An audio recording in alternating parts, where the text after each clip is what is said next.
In this lecture, we revise friction problems based on block placed over another block. Suppose that ये smooth horizontal surface के ऊपर this block is placed, इसके ऊपर ये एक और block placed है. इस lower block का mass है say 5 kg and upper block is of mass 3 kg. इन दोनों के बीच friction है and coefficient of friction is say 6.6.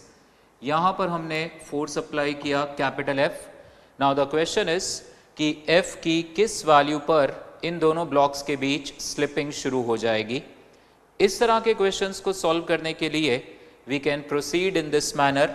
से दैट ये 3 kg ब्लॉक है, ये 5 kg ब्लॉक है, दिस इज 3 5. यहाँ पे हमने फोर्स अप्लाई किया F. ये 5 kg ब्लॉक मूव करना शुरू कर देगा. इस सरफेस पर रिलेटिव मोशन की टेंडेंसी अपीयर होगी क्योंकि 5 तो मूव करेगा क्योंकि ये तो स्मूथ सरफेस है. अगर यहाँ पे भी फ्रिक्शन है तो आप चेक करो पहले, अप टू सर्टेन एक्सटेंट ये सिस्टम मूव ही नहीं करेगा. अगर यहाँ फ्रिक्शन नहीं है, स्मूथ है, तो आप ऐसे सोचो कि ये 8 kg का ब्लॉक है.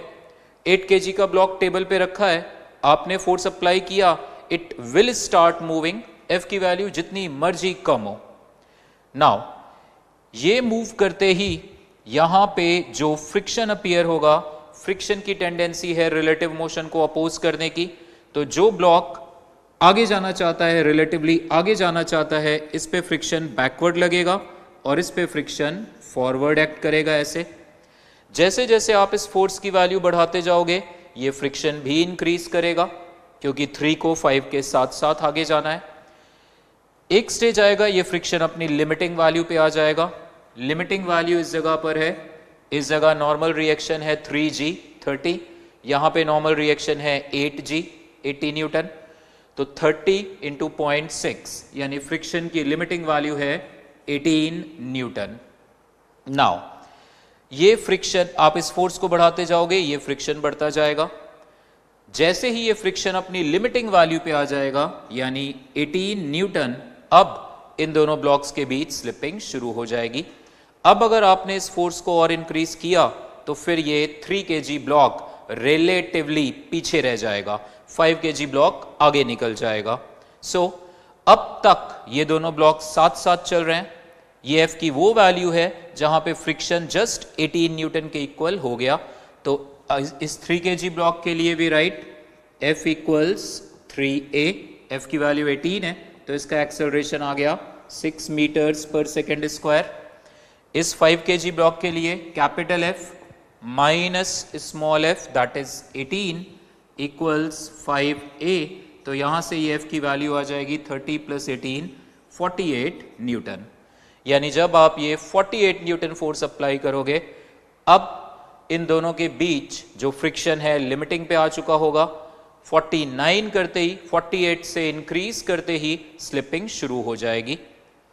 इस क्वेश्चन को आप डायरेक्ट भी सॉल्व कर सकते थे. Directly you think 3 kg block को फ्रिक्शन मूव कर रहा है खाली, इस फ्रिक्शन की लिमिटिंग वैल्यू 18, तो 3 kg ब्लॉक का मैक्सिमम एक्सेलरेशन हो सकता है 6.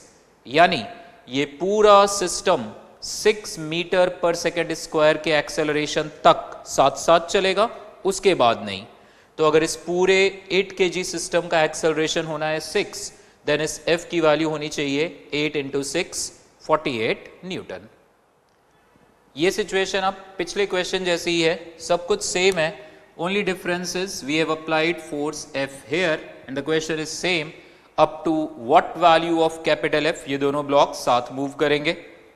तो अगर हम स्ट्रेट अवे मेथड से सॉल्व करना चाहें, देन इस केस में यहां फ्रिक्शन की लिमिटिंग वैल्यू है 18, 30 इंटू 0.6. अब इस 5 kg ब्लॉक को फ्रिक्शन मूव कर रहा है, फ्रिक्शन की मैक्सिमम वैल्यू 18, तो 5 kg ब्लॉक का मैक्सिमम एक्सेलरेशन हो सकता है 18 bye 5 that is 3.6 metre per second square. ये 5 kg ब्लॉक का मैक्सिमम एक्सेलरेशन. तो ये सिस्टम भी मैक्सिमम इस एक्सेलरेशन तक ही साथ चल सकता है. तो नाउ दिस 8 kg ब्लॉक, अगर इस 8 kg ब्लॉक इस सिस्टम का एक्सेलरेशन है 3.6, तो F की वैल्यू आनी चाहिए ma that is total mass 8 A की वैल्यू 3.6, इसे सॉल्व करेंगे हम, 28.8 newton. So up to this value of force ये दोनों ब्लॉक साथ साथ मूव करेंगे। आप प्रॉपर वे में भी जाना चाहो then this is 3 kg block, below it ये 5 kg ब्लॉक। हमने फोर्स अप्लाई किया इस पे तो ये फास्टर मूव करना चाहेगा, इस पे फ्रिक्शन बैकवर्ड आएगा, इस पे फ्रिक्शन फॉरवर्ड आएगा। जैसे जैसे आप ये फोर्स बढ़ाते जाओगे फ्रिक्शन भी इंक्रीज करता जाएगा। जैसे ही फ्रिक्शन अपनी लिमिटिंग वैल्यू पे आएगा, that limiting value is 18 newton, this system will be on the verge of slipping. मतलब 3 kg ब्लॉक अब इसके बाद 5 kg के कंपैरेटिवली आगे निकल जाएगा। सो इन दिस केस यहां से हमारे पास आया 18 इक्वल्स 5a, और इस ब्लॉक के लिए capital F minus 18 equals 3a। यहां से a की वैल्यू कैलकुलेट करके substitute here, you will get the same answer. Now suppose the situation is like this कि ग्राउंड भी रफ है, दिस इज 6 kg ब्लॉक से, above it this is 4 kg block. यहाँ पे फ्रिक्शन की value है suppose 0.6 और यहाँ पर फ्रिक्शन की वैल्यू है से 0.4, म्यू एस म्यू के सेम ले रहे हैं हम। इस पे हमने फोर्स अप्लाई किया capital F and we want to analyse the situation कि F की किस वैल्यू तक ये ब्लॉक साथ साथ मूव करेंगे एटसेट्रा। इस केस में नाउ अगर हम इन ब्लॉक्स को इस तरह से कंसीडर करें, दिस इज 4 kg 6 kg, यहाँ पे हमने फोर्स अप्लाई करना शुरू किया, इंक्रीज करना शुरू किया। व्हाट विल हैपन इज जैसे जैसे आप इस फोर्स को इंक्रीज करोगे यहाँ पे भी फ्रिक्शन इंक्रीज होगा, यहाँ भी फ्रिक्शन इंक्रीज होगा। इस सरफेस पर फ्रिक्शन की लिमिटिंग वैल्यू आ रही है 4g 40 इंटू 0.4 16 न्यूटन। इस सरफेस पर फ्रिक्शन की लिमिटिंग वैल्यू है 10g 100 इंटू 0.6 60 न्यूटन। तो सपोज दैट आपने फोर्स अप्लाई किया 10 न्यूटन, 10 न्यूटन फोर्स अप्लाई किया, यहाँ पे फ्रिक्शन की लिमिटिंग वैल्यू है 16, तो मोशन नहीं होगा, और यहाँ पर तो और बड़ी है 60। अगर ये वैल्यू बड़ी छोटी होती, से इसकी वैल्यू होती सिर्फ 5 न्यूटन, तो मोशन दोनों ब्लॉक्स का एक साथ स्टार्ट हो सकता था, बट इस केस में नहीं होगा। सो इन दिस केस यहाँ पे फ्रिक्शन आएगा 10, इस पे आगे फ्रिक्शन आएगा 10, तो इस पे बैकवर्ड यहाँ से 10। इस तरह से आप इस फोर्स को जब इंक्रीज करते करते इस फ्रिक्शन की लिमिटिंग वैल्यू के बराबर कर दोगे 16, तो ये जब 16 न्यूटन हो जाएगा, this will also become 16, this will also become 16, this will also become 16। अब इसके बाद अगर आपने इसे और इंक्रीज किया तो क्योंकि यहाँ पे फ्रिक्शन अपनी लिमिटिंग वैल्यू पे आ चुका है, तो यहाँ पे स्लिपिंग शुरू हो जाएगी, ये 4 kg मूव करना शुरू कर देगा, लेकिन ये ब्लॉक रेस्ट पे ही रहेगा, ये मूव नहीं करेगा क्योंकि यहाँ पे फ्रिक्शन की लिमिटिंग वैल्यू काफ़ी स्ट्रांग है। ये एग्जाम्पल बिल्कुल ऐसा ही है जैसे सपोज दैट आपने डाइनिंग टेबल पर एक हैवी सी बुक रख दी आपने, उस बुक के ऊपर सपोज आपने अपना पेंसिल बॉक्स या मोबाइल रखा, you are pulling your mobile, that is say this 4 kg block, तो मोबाइल ने चलना शुरू कर दिया, that heavy book will not move at all क्योंकि उस हैवी बुक और डाइनिंग टेबल के बीच friction is quite strong. Now इसी क्वेश्चन में अगर मैं सिचुएशन चेंज करूं and force is applied here capital F, मतलब वो जो डाइनिंग टेबल पे बुक है, बुक के ऊपर मोबाइल है, अब आप बुक को पुल करोगे। सो इन दिस केस ये क्वेश्चन और जो हमने इस लेक्चर के शुरू में जो एग्जांपल्स डिस्कस किए बिल्कुल एक जैसे हैं, ओनली द डिफरेंस इज ये 60 न्यूटन। जब तक ये फोर्स 60 न्यूटन को एक्सीड नहीं करता मोशन शुरू ही नहीं होगा। सपोज दैट इस केस में हमने ये 4 kg ब्लॉक, ये 6 kg ब्लॉक, इस पे हमने फोर्स अप्लाई किया 10 न्यूटन, यहाँ पे फ्रिक्शन आएगा 10 न्यूटन, यहाँ पे कोई फ्रिक्शन अपीयर नहीं होगा। फ्रिक्शन इस जगह तब अपीयर होगा जब 6 kg रियली आगे चलना शुरू करे, क्योंकि जब ये 6 आगे चलेगा तभी ये ऊपर रखे 4 kg को अपने साथ खींचेगा ड्यू टू फ्रिक्शन। तो इन दिस केस यहां पे फ्रिक्शन अपीयर नहीं होगा। अगर आपने यहां फ्रिक्शन दिखा दिया तो वो फ्रिक्शन 4 kg ब्लॉक पे किसी डायरेक्शन में तो दिखाओगे, फॉरवर्ड या बैकवर्ड, नेचुरली फॉरवर्ड ही दिखाओगे।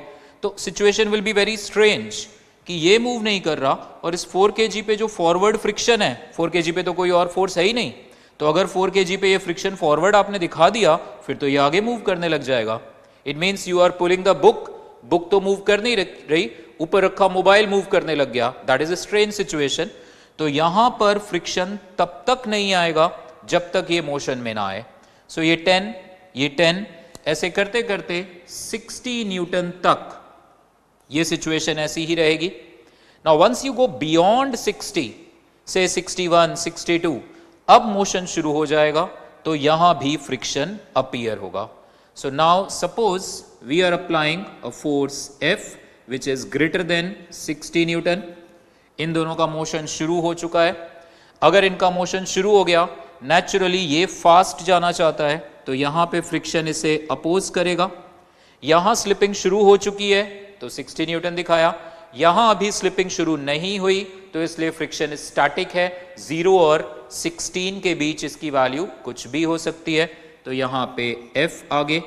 जैसे जैसे ये फोर्स बढ़ाते जाओगे फ्रिक्शन बढ़ता जाएगा, और जैसे ही ये फ्रिक्शन 16 के बराबर हो गया, अब यहां भी स्लिपिंग शुरू हो जाएगी। तो अगर हमें ढूंढना है F की वो क्या वैल्यू है जहां पे 4 और 6 के बीच स्लिपिंग शुरू हो जाए, तो इस F की वैल्यू को आप ले लो 16, दिस इज 16।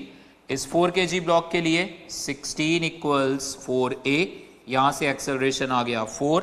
6 kg ब्लॉक के लिए F माइनस 60 और ये 16, 76 इक्वल्स 6a, a की वैल्यू 4 है तो ये आ गया F equals 76 plus 24, that is 100 Newton. So F की इस 100 न्यूटन वैल्यू पर इन दोनों ब्लॉक्स के बीच स्लिपिंग शुरू हो जाएगी। इस क्वेश्चन का आप डायरेक्ट से, ऑब्जेक्टिव क्वेश्चन है, डायरेक्ट आप सोच सकते थे।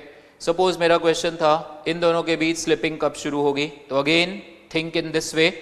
इसको फ्रिक्शन चला रहा है, फ्रिक्शन की मैक्सिमम वैल्यू 16, तो इसका मैक्सिमम एक्सेलरेशन 4, यानी जब इस पूरे सिस्टम का एक्सेलरेशन 4 हो जाएगा उस वक्त यहां पे स्लिपिंग की कंडीशन आ जाएगी। तो ये पूरा सिस्टम 10 kg का ये सिस्टम पूरा, इस पे आप फोर्स अप्लाई कर रहे हो F, यहां पे फ्रिक्शन है 60 और ये जा रहा है आगे with an acceleration of 4 metre per second square. So this F minus 60 equals 10a, a की वैल्यू 4, F की वैल्यू आ गई 100 न्यूटन। सो इस तरह से आप डायरेक्ट, टाइम सेव होगा थोड़ा आपका, you can give the answer. Now suppose we have 3 blocks. इस तरह से ये स्मूथ सरफेस है, इसके ऊपर ये 5 kg block, above it this is 3 kg block, ये 2 kg ब्लॉक, यहाँ पे कोई फ्रिक्शन नहीं है, तो इस पे हम जैसे ही कोई फोर्स F अप्लाई करेंगे पूरा सिस्टम 10 kg मूव करना शुरू करेगा। अगर यहाँ और यहाँ फ्रिक्शन है, से दैट यहाँ पे फ्रिक्शन कोएफिशिएंट म्यू की वैल्यू हमें गिवन है 0.6 और इस जगह पर म्यू की वैल्यू हमें गिवन है 0.4। We have to find F की क्या वैल्यू होनी चाहिए जहां पर यहां स्लिपिंग शुरू होगी और यहां भी स्लिपिंग शुरू होगी। सो F की वो वैल्यूज ढूंढनी है। सो इस क्वेश्चन में अगेन यहां पे फ्रिक्शन की लिमिटिंग वैल्यू आ रही है 20 into 0.4 दैट इज 8 न्यूटन। यहां पे फ्रिक्शन की लिमिटिंग वैल्यू आ रही है, यहां नॉर्मल रिएक्शन आएगा 5G क्योंकि इस जगह के ऊपर 5 kg ब्लॉक रखा हुआ है system. So 50 into 0.6 30 newton. Now इस क्वेश्चन में actually there are, because slipping 2 जगह पे आनी है, so we have to check किस जगह पे स्लिपिंग पहले अपीयर होगी, यहां पर या यहां पर। डोंट से कि सर ये तो कम है फ्रिक्शन की लिमिटिंग वैल्यू तो यहां पहले स्लिपिंग आएगी, ऐसा कंपलसरी नहीं है। इस केस में मे बी यहीं पर आए स्लिपिंग पहले, बट ऐसा कंपलसरी नहीं है, इट मे बी यहां स्लिपिंग पहले अपीयर हो जाए। तो इसके लिए व्हाट वी डू इज, ये 2 kg ब्लॉक, 3 kg ब्लॉक, ये 5 kg ब्लॉक, इसे हमने पुल किया बाय अ फोर्स F से। यहां पर जैसे ही हम इसे आगे पुल करेंगे तो फिर ये 3 को आगे पुल करेगा, से फ्रिक्शन यहां पे F1, तो यहां बैकवर्ड F1, ये आगे चलना चाहेगा 3 kg ब्लॉक, तो ये 2 को पुल करेगा आगे, तो ये फ्रिक्शन F2, तो यहां पे friction F2 backward. See it's very obvious, पूरा सिस्टम अगर आगे जा रहा है, 2 kg ब्लॉक अगर आगे जा रहा है तो इसको फ्रिक्शन ही चला रहा है, तो इस पे फ्रिक्शन आगे होगा। तो इस पे अगर फ्रिक्शन आगे है तो एक्शन रिएक्शन ये पीछे होगा। नाउ यहां पर इसका मतलब ये फ्रिक्शन आगे आना चाहिए, क्योंकि 3 kg पर नेट फोर्स तो आगे की ओर ही आना चाहिए। अब तीनों की इक्वेशंस अगर हम लिखें तो F2 इसकी वैल्यू आएगी 2a, F1 minus F2, F1 minus F2 इसकी वैल्यू हमारे पास आएगी 3a, और कैपिटल F माइनस F1 ये वैल्यू हमारे पास आएगी 5a। इन तीनों को ऐड करेंगे तो F की वैल्यू हमारे पास आएगी 10a, विच वॉज ऑब्वियस। अगर आप इन तीनों ब्लॉक को एक सिस्टम मान लो तो फिर ये फ्रिक्शन इंट्रोड्यूस ही नहीं होंगे फ्री बॉडी डायग्राम में। Simply we write F is equal to 10a। तो अगर ये एक्सेलरेशन आ गया, अब जैसे जैसे ये फोर्स बढ़ाओगे ये फ्रिक्शन की वैल्यूज भी बढ़ेंगी। We have to check, so one by one we can do. Let us say यहां पे फ्रिक्शन लिमिटिंग हो गया। अगर यहां फ्रिक्शन लिमिटिंग हो गया, इसका मतलब यहां स्लिपिंग हम एज्यूम कर रहे हैं पहले शुरू होगी, तो इस F2 को मैं 8 लूंगा, और अगर F1 की वैल्यू 30 से लेस आई, it means our assumption is right. मतलब यहां पे फ्रिक्शन 8 हो चुका है लिमिटिंग, तो यहां स्लिपिंग शुरू। यहां अभी 30 से कम है, तो इसका मतलब यहां अभी स्लिपिंग शुरू नहीं हुई। इन केस मैं मानता यहां पे फ्रिक्शन है 8 न्यूटन, और इन इक्वेशंस को सॉल्व करके यहां पे फ्रिक्शन आता 35 सपोज, इसका मतलब अवर अजम्पशन वाज रॉन्ग। इसका मतलब यहां पर स्लिपिंग पहले शुरू होगी। तो जिस जगह पर F1 और F2 में से जो पहले अपनी लिमिटिंग वैल्यू के बराबर हो गया, वहां स्लिपिंग पहले शुरू होगी। तो इस क्वेश्चन में लेट अस अज्यूम कि ये 8 न्यूटन हो गया। यहां स्लिपिंग अगर पहले शुरू हो गई, इफ दिस F2 इज 8, तो A की वैल्यू आ जाएगी 4 metre per second square. Capital F की वैल्यू आ जाएगी हमारे पास 40 न्यूटन। F2 की वैल्यू 8 है, तो F1 की वैल्यू आएगी हमारे पास F1 minus 8 is equal to 3a, a था 4, दैट इज 12, तो F1 की वैल्यू आई 20 न्यूटन। सो अवर अजम्पशन कि यहां पर पहले स्लिपिंग शुरू होगी इज राइट। तो इस जगह पर स्लिपिंग शुरू हो जाएगी when this force F becomes equal to 40 Newton. अब अगर हमें इस क्वेश्चन में चेक करना है 3 और 5 के बीच स्लिपिंग कब शुरू होगी, 40 न्यूटन पर यहां स्लिपिंग शुरू हो गई, तो ये 2 kg अब 3 और 5 के कंपैरेटिवली पीछे रह जाएगा, बट रखा हुआ है ऊपर ही। Assume that these blocks are quite long, so 2 kg block ऊपर है, बट 5 और 3 तेज चल रहे हैं, साथ साथ चल रहे हैं। 2 कंपैरेटिवली स्लिप कर रहा है, चल 2 भी आ ही रहा है, बट 5 और 3 के कंपैरेटिवली स्लो, तो 5 और 3 के कंपैरेटिवली पीछे रह जा रहा है। तो now we have this 5 kg block, above it we have this 3 kg block, 2 भी ऊपर है, we are not showing it. अब ये हमारा सिस्टम है, ये हम फोर्स F अप्लाई कर रहे थे, ये आगे जाना चाहता था, तो फ्रिक्शन यहां पर इसे अपोज कर रहा है F1, ये F1 आगे की ओर, और यहां पे ये जनरली हम भूल जाते हैं, 2 kg ब्लॉक स्लिप करने लग गया, गिर नहीं गया ऊपर से, अभी ऊपर ही है, तो फिर यहां पर जो फ्रिक्शन था दैट इज 8 न्यूटन, वो हम शो करेंगे। अब इसे भी आप एज्यूम करो, जैसे जैसे आप फोर्स F बढ़ाते जाओगे फ्रिक्शन बढ़ता जाएगा, ये 8 पे ही रहेगा, वहां स्लिपिंग शुरू हो चुकी है। एक बार स्लिपिंग शुरू हो गई तो फ्रिक्शन अपनी लिमिटिंग वैल्यू पे ही रह जाएगा। तो इस F1 की वैल्यू को आप 30 लो टू फाइंड F की किस वैल्यू पर यहां स्लिपिंग शुरू होगी। So this equation will be 30 minus 8 is equal to 3a, यहां से a की वैल्यू हमारे पास आ जाएगी 22/3, और इस a की वैल्यू को इस इक्वेशन में हम रखेंगे, that is F minus 30 equals 5a। तो ये आ गया F माइनस 30 इज 5, a की वैल्यू थी 22/3, तो F की वैल्यू आ जाएगी हमारे पास 30 plus 5/3 into 22। This is the value of F eight विच 3 और 5 के बीच भी स्लिपिंग शुरू हो जाएगी।